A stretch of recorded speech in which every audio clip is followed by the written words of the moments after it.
Yo soy de los que digo que tenemos que estar muy orgullosos de cómo se está comportando la economía dominicana comparado con cómo se está comportando la economía de otros países. No sé, Fabricio, si es resultado de que nosotros somos un país chiquito y las medidas que nosotros podemos tener tienen un impacto muchísimo más grande, de forma más inmediata en toda nuestra economía, o qué es, a qué le podemos achacar que grandes países como por ejemplo Francia, España, incluso Alemania, todos los países europeos estén pasando por verdaderas crisis donde, por ejemplo, el costo de los alimentos se ha disparado de un 26 a un 30%, los combustibles están subiendo todas las semanas a pesar de también tener este tipo de incentivos, que la energía eléctrica, a pesar también de tener incentivos, se dispara el kilovatio hora, está ahora mismo creo que en 240, 250 euros en España. Entonces, ¿qué es lo que estamos haciendo nosotros para, comparado con otros países, incluso con Estados Unidos, nuestra economía esté tan estable? Aún también es verdad que se han disparado precios y se han disparado costos, pero comparado con otros países el impacto es mucho menor. ¿A qué se debe? Yo creo que hay un efecto combinado. Primero, una política monetaria que ha sabido anticiparse a las decisiones de su homólogo estadounidense, la Fed, y ha mantenido el diferencial de tasas de interés. Y eso hace que la inversión a República Dominicana siga siendo atractiva y evite la salida de capitales. Además, eso combinado con el tema del subsidio a los combustibles, que si desde la mirada de la ortodoxia o algunos economistas, incluso hasta del desarrollo, entienden que no debe ser un subsidio generalizado, sino un subsidio más por combustible, ha tenido un efecto porque hasta mayo la inflación en el país, medido por el índice de precio al consumidor, era menor a 2 dígitos. Y yo creo que de mantenerse el efecto combinado del aumento de la tasa de política monetaria del Banco Central y el subsidio a los combustibles, pues es difícil que la cifra de inflación en promedio esté por encima de 2 dígitos. Entonces, o en 2 dígitos, se mantenga en 1 dígito.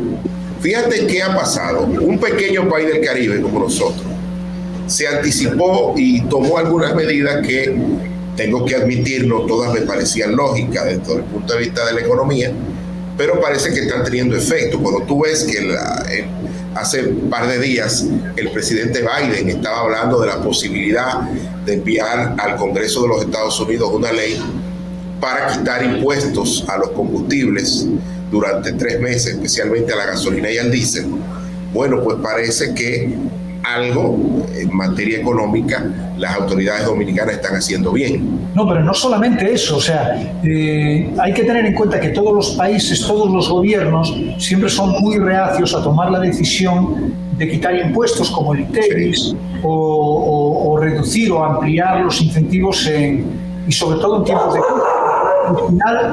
Al final es meter las manos en las arcas del Estado, o sea, permitir que no tengan la misma cantidad de fondos y se mantienen como reacios.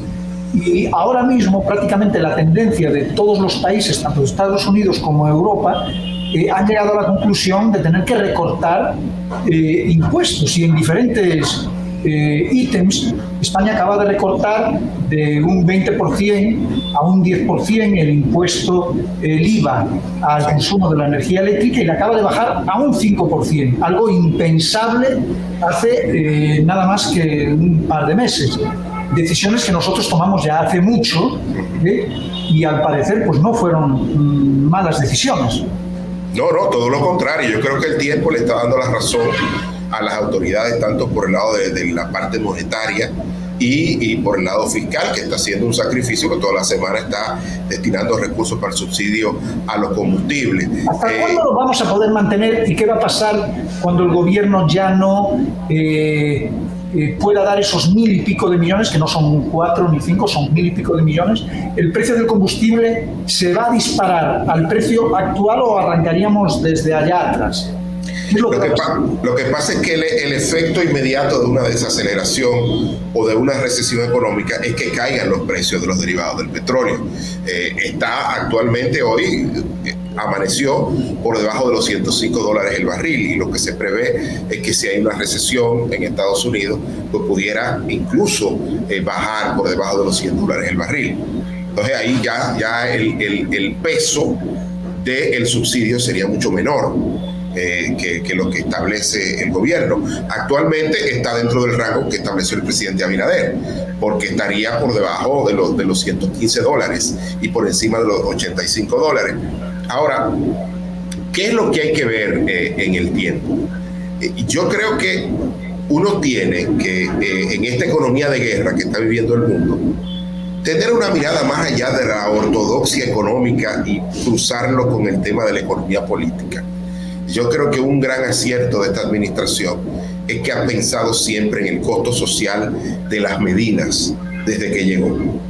El primer gran acierto, siempre lo repito, fue mantener la actual política monetaria, que ya eso le está redituando. Porque fíjate que la política monetaria es estable, y repito, quienes hoy tienen credibilidad, a diferencia de lo que existía en el año 70, son los bancos centrales a nivel del globo terráqueo, de todo el mundo, fundamentalmente. Hoy, el hecho de que Jerome Powell fuera 2 días consecutivos al Senado y que los senadores le preguntaran tantas cosas, de alguna manera llevó certeza a los mercados. Cuando él dice, yo voy a defender la estabilidad del precio, aunque esto me lleve a una desaceleración o a una futura o potencial recesión, lo voy a hacer. Yo lo que ahora quiero es que el aterrizaje sea suave, no sea un aterrizaje fuerte. Eso manda una señal y los mercados reaccionan inmediatamente. Ya los precios del petróleo comienzan a reducirse, porque si la gente va a tener menos poder de compra, lógicamente ya por el lado de la oferta se va ajustando. Aquí hay una inflación en los artículos de primera necesidad y lógicamente, repito, este subsidio a los combustibles, las principales materias primas, es lo que ha permitido la paz social y laboral que hoy tenemos. Sin embargo, quiero reiterar en este programa que es necesario comenzar a hablar de un relato, porque estamos en una crisis, y aunque la crisis se está manejando con cierto nivel de éxito, eso no oculta la crisis, ni tampoco va a ocultar la potencial desaceleración de la economía. Y por eso hay que construir un relato del esfuerzo que se está haciendo, porque creo que hay mucha gente aquí, sobre todo de clase media, que está viviendo como en una burbuja.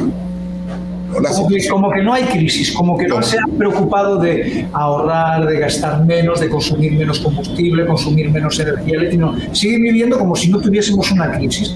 Entonces, evidentemente, se le va a disparar todo, porque la crisis nos afecta a todos. O sea, si de repente existe una inflación y sube el precio de la energía eléctrica y tú no quieres que te impacte, tú tienes que tomar tus propias medidas personales para que ese impacto sea el menor posible. Ahora, si tú no tomas ningún tipo de medida, evidentemente la crisis te va a llevar por delante.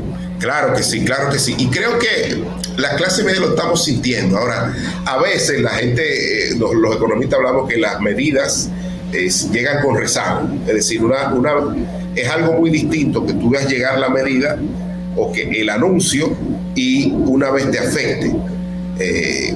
Usualmente nosotros, la clase media, nos damos cuenta 2 y 3 meses después, cuando vemos que la tarjeta de crédito nos sube y que tenemos que pagar más, y ahí comenzamos a ajustar.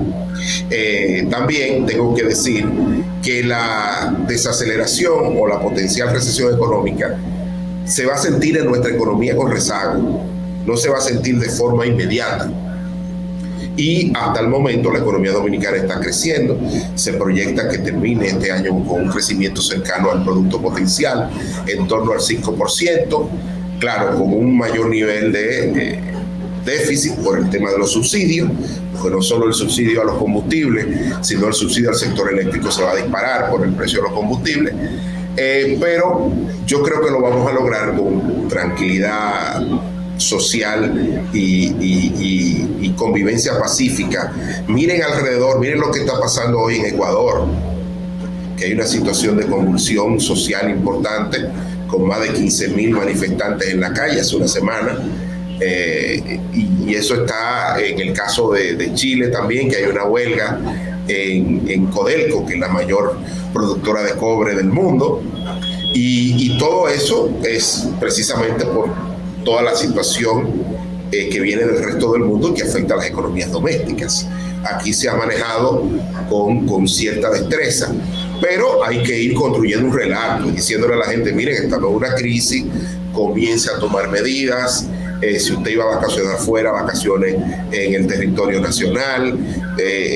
No quiere decir que usted no haga las actividades que hacía, pero hágala a un costo menor en términos económicos y siga disfrutando, porque la vida continúa con crisis y sin crisis, pero hay que ajustarse el cinturón.